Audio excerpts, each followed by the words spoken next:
E fala galera, beleza? Tranquilo com vocês? Eu sou o André e sejam bem-vindos a mais um vídeo. Bem, moçada, de fato agora começando 2025 aqui no canal, hoje vamos falar sobre um tema que pouca gente fala de uma forma muito mais aprofundada. Por que Hot Wheels Accelerators ele simplesmente acabou? O que houve? Por que acabou?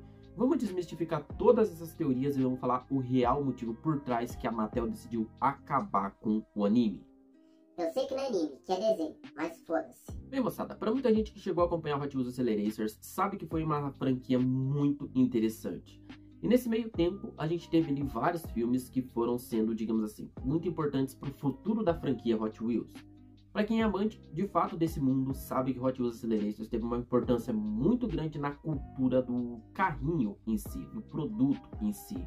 Só que Hot Wheels Accelerators, diferente de muitas teorias que o pessoal fala que ficou maior que a marca, que isso, que aquilo, Hot Wheels Accelerators ele foi um imenso fracasso em vendas, ele foi um imenso fracasso em público também.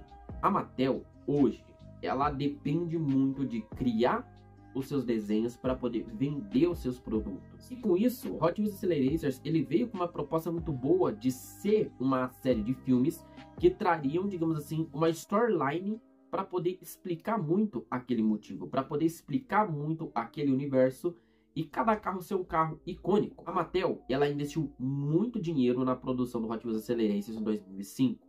A gente teve no total de 4 filmes, se a gente considerar, digamos assim, o 2.1, 2.2, que são pequenos curtas que interligam um filme a outro, porque muita gente não sabe que tem, por exemplo, o Hot Wheels Accelerators 2.1, 2.2, 2.3, que são, digamos assim, pequenos fragmentos que não foram inseridos diretamente nos filmes. A gente tem ali, digamos que, coisas bem completas, sendo mostrado outros reinos, sendo mostrado, digamos assim, outras relações com personagens. Só que Hot Wheels Accelerators, por mais que hoje ele é muito popular entre a própria comunidade Hot Wheels, ele não foi um filme que, os filmes no caso, que trouxeram muita retenção.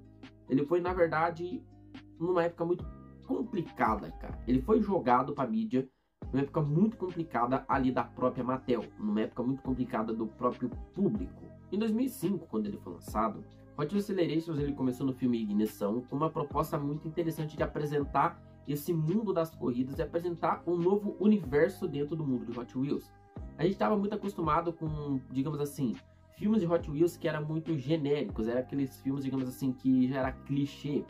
E a gente teve essa nova perspectiva com Hot Wheels via 35 no começo e depois oficialmente Hot Wheels Accelerators no ano de 2005 como um todo. A dramatologia da série é muito interessante. Se vocês quiserem, a gente também faz um vídeo explicando um pouco sobre, não digo a ordem cronológica dos fatos, mas a gente dissertando um pouco sobre diferentes assuntos dentro do filme, né, dos filmes, não sei. E a gente também trazer, assim, uma coisa muito mais aprofundada. E, André, por que foi o fracasso de vendas? O que isso impactou, basicamente, para a produção, para a continuação do filme? Eu vou me referir a esse tema com um site um pouco, não é mais antigo, é mais recente, mas foi a mesma coisa que aconteceu. Quem lembra do BeybladeBattles.com? Na época que o Beyblade estava fazendo um sucesso absurdo no mundo. Quem não lembra que você conseguia montar o seu próprio Beyblade no site que era via Flash e você conseguia ali estar jogando com outras pessoas, você criar combinações únicas. Beyblade Battles foi basicamente ali um desenho muito importante para a franquia de Beyblade como um todo, talvez sendo o Beyblade mais conhecido e o Beyblade mais bem utilizado, que teve um aprofundamento melhor de história. Que também, se vocês quiserem, a gente faz um vídeo falando, uma série de vídeos falando sobre isso. Em resumo, Beyblade ele chegou no seu ápice e ele acabou. Talvez eles tinham ali um cronograma muito apertado, precisaram espremer muita história para poder entregar para o público. Uma coisa que foi muito semelhante ao que aconteceu com Hot Wheels Accelerators. A Mattel, ela também fracassou pra caramba nessa parte.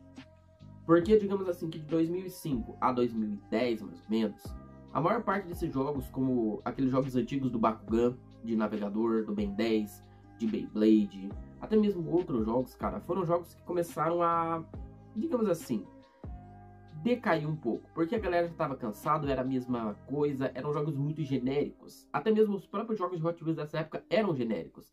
E a Mattel começou a ter muita perda de mercado. Para você entender um pouco mais, quando você entra no Stocklight, que é onde você consegue ver, basicamente, de todas as empresas do mundo, sobre as ações, você consegue ver sobre o lucro bruto do ano e tudo mais. E você entra lá na Stocklight.com e você coloca lá Mattel, você vai ter uma ficha extensa de quase todos os anos que a Mattel ela teve, digamos assim, o seu prejuízo, o seu fracasso, enfim, você consegue ter acesso a todos esses dados legalmente. Quando você entra, principalmente no ano de 2005, que foi quando o Hot Wheels Accelerators foi lançado, você pegar 2004, 2005 e 2006, uma tríade, você consegue ver que a Mattel ela teve um bom lucro, ela teve, digamos assim, marcas muito boas.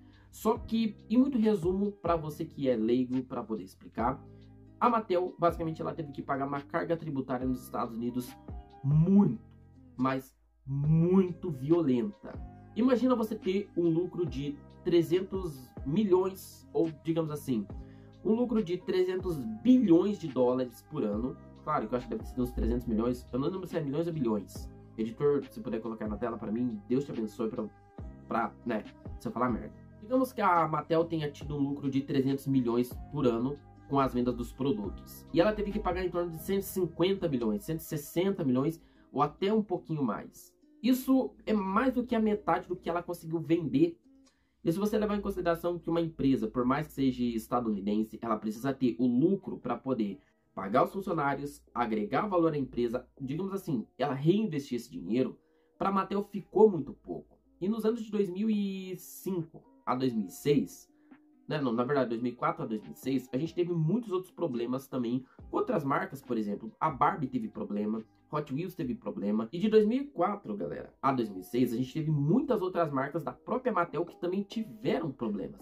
A Barbie foi um exemplo, e Hot Wheels foi um exemplo. Várias outras, eu só uso esses dois porque são os mais fáceis do pessoal lembrar e entender. E o que aconteceu? De 2004 a 2006, a questão de vendas começou a ficar muito complicada. Porque você pensa, se você vai pagar uma carga tributária muito forte sobre um produto, que animação que dá você poder produzir esse produto? Engraçado, né? Isso parece um país onde eu moro, né? Galera, a gente tá falando de 2005, que o salário mínimo era 300 reais. Para você entender, 300 reais em 2005 te dava muito acesso, era muito barato algumas coisas para você gastar o teu salário. Porém, a Mattel trouxe para o Brasil, basicamente, os carrinhos da Hot Wheels, as versões originais, num preço muito elevado do salário. Digamos assim, para vocês entenderem. O salário mínimo era 300 reais. E muitos dos carrinhos, eles vinham custando tipo 20 reais. Hoje em dia, é um valor muito baixo, se a gente for fazer uma comparação de salário, muito baixo. Porém, para a época, era, digamos que em torno de 6,7%. 6,7%, 6,8% do salário mínimo da época. E 20 reais, cara, era coisa pra cacete. Então, se você parar pra pensar que uma água, uma luz, nessa época custava 20 reais, você pensa, cara, na época a gente era criança, né? Muitos de nós eram criança. Então, por exemplo, basicamente, a gente teve ali uma época que a pirataria dentro desse universo começou a tomar uma força jamais vista, tipo, nesse tipo de gênero. A própria pirataria vindo tomando força, a gente teve muitas versões piratas que eram muito mais baratas. Versões piratas que custavam, da mesma qualidade, custava tipo 4, 5, 6 reais nessas revendas. E, digamos assim, a pirataria, ela não foi uma coisa que, digamos assim, prejudicou muita marca, mas foi uma coisa assim que deu, digamos assim, uma boa incomodada. Porque com a pirataria, principalmente dos carrinhos, a gente teve muitas coleções inteiras sendo feitas por 1/3 do valor que você realmente utilizaria para completar essa coleção com os carrinhos originais. Porque a galera na época tava pouco se fudendo, perdão pelo palavreado, mas tava pouco se fudendo pra cartinha, pra história. Aquilo era pra galera, digamos assim, um pouquinho mais velha que queria de fato guardar. Tanto que hoje, não me surpreende, no eBay tá custando 700 fucking reais uma cópia, uma Matchbox, por exemplo. Basicamente, a gente perdeu um puta espaço das Matchbox por conta de algumas outras empresas que tinham outros produtos que começaram a se popularizar com as Matchbox. E no ano de 2005 isso foi tão complicado para a Mattel que ela já tinha uma produção pronta para poder enviar para a galera vender. Só que muitas outras empresas estavam, por exemplo, eu vou pegar a Matchbox de um produto que já existe, eu tenho a licença, eu tenho a patente de venda, eu vou lá, eu vou produzir uma Matchbox e vou colocar, digamos assim, que por 1/3 do valor do produto normal.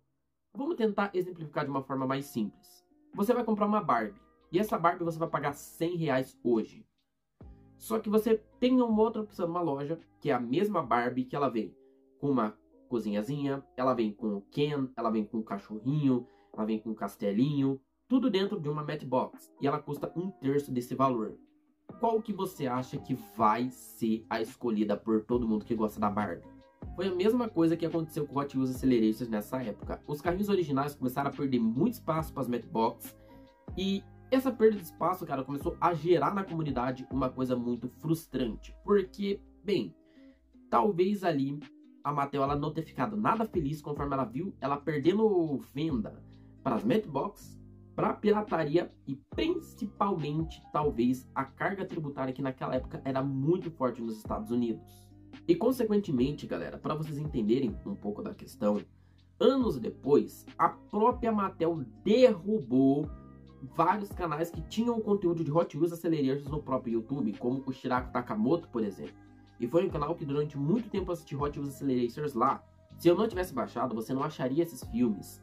Basicamente, eu não acharia esses filmes com facilidade na internet, porque não tem esses filmes com facilidade. Então, quem tem guardado no HD, até pode fazer upload, até pode começar a compartilhar. Só que você não acha mais. Tanto que quando os vídeos do Shirako Takamoto, do Kurt Wild e vários outros canais de personagens que a gente tinha desse tipo de conteúdo foram apagados, a galera se perguntou por quê. A resposta é simples, galera. A Mattel, não satisfeita com o fracasso que foi Hot Wheels Accelerators e simplesmente tá no YouTube pra galera assistir, porque eles não se importavam com Strike nessa época, quando lançou Forza Horizon 5, que teve a DLC do Hot Wheels, simplesmente os caras preferiram dar Strike em todos os vídeos do que simplesmente potencializar a DLC com o relançamento dos filmes e revender os carrinhos. Foi uma jogada de marketing imbecil pra caralho. Eles poderiam ter aproveitado o hype do lançamento da DLC do Forza Horizon 5 para poder pegar todos os filmes e relançar nos seus canais. Relançar, digamos assim, galera, ó, Hot Wheels Acceleration a gente vai repostar, a gente vai fazer um, digamos assim, um remake. Porque, cara, vamos ser bem sinceros, eles poderiam ter feito um remake de gráficos, eles poderiam ter feito um remake do filme inteiro para poder trazer com maior qualidade para o público. O que me chama mais a atenção, nesse caso, é que a Mattel, ela tomou uma, digamos assim, a minha visão de negócio, uma decisão muito precipitada quando eles simplesmente decidiram dar strike nos vídeos. Só que, moçada, vamos tentar entender uma coisa bem simples. Quando eles decidiram dar esse strike, eles basicamente confirmaram uma coisa que muita gente tem, aquele sentimento que gosta da franquia até hoje. Hot Wheels Accelerators vai voltar? E a resposta talvez ela seja muito seca e muito bruta, mas não, Hot Wheels Accelerators não vai voltar. Por conta de um simples fato também. Em 2006, um ano depois do grande fracasso de Hot Wheels Accelerators ter acontecido, eles até tiveram a ideia de lançar os carrinhos nas versões Recolors, aproveitar as molduras que tinham lá, que eram sem cor, e lançar as versões Recolors. Porém, foi uma proposta muito boa. Quando a galera soube que não ia ter mais sequência, teve boas vendas. Só que não foi nada esperado também, ou seja, teve mais prejuízo ainda. Eles gastaram mais dinheiro e tiveram mais prejuízos. Por quê? Já tinham acabado as versões originais. As versões Recolors eram um pouquinho mais baratas, mas não era aquilo que a galera queria. E, bem, a galera pedia as versões originais, eles não relançavam. Talvez porque era um público muito seletivo, um público muito pequeno. As versões Recolors, elas tiveram uma rejeição muito forte da comunidade em relação, por exemplo, às versões originais. Então ficou muito carrinho empacado e muito carrinho acabou perdendo venda. Coisa que fez, digamos assim, a Mattel prensar alguns pequenos containers com muitos carrinhos do que revender. Porque para eles era mais vantagem fazer isso do que vender a preço de banana, somente para poder cobrir custos e também, digamos assim, vocês sabem. Essas versões do Recolors, galera, são versões que hoje você não encontra para venda, são versões que são raras, consideradas hoje em dia. O próprio HyperPod na versão azul, que eu não achei, mas eu conheço uma pessoa que tem. O próprio carro da Geloro na versão translúcida verde é muito difícil de você encontrar. São vários carros que são raros de encontrar hoje em dia, que na época a galera não dava importância. Então, Hot Wheels Accelerators, ele continua vivo no meu coração e no coração de muitos fãs da franquia. Porém, se depender da Mattel, ela não vai trazer de novo nem tão cedo. Aconteceu uma coisa muito parecida com Beyblade Metal Series, que, bem, se vocês quiserem, a gente traz uma abordagem muito mais completa em breve, ok? Eu sou o André, galera, e muito obrigado por ter ficado até o final. Fui!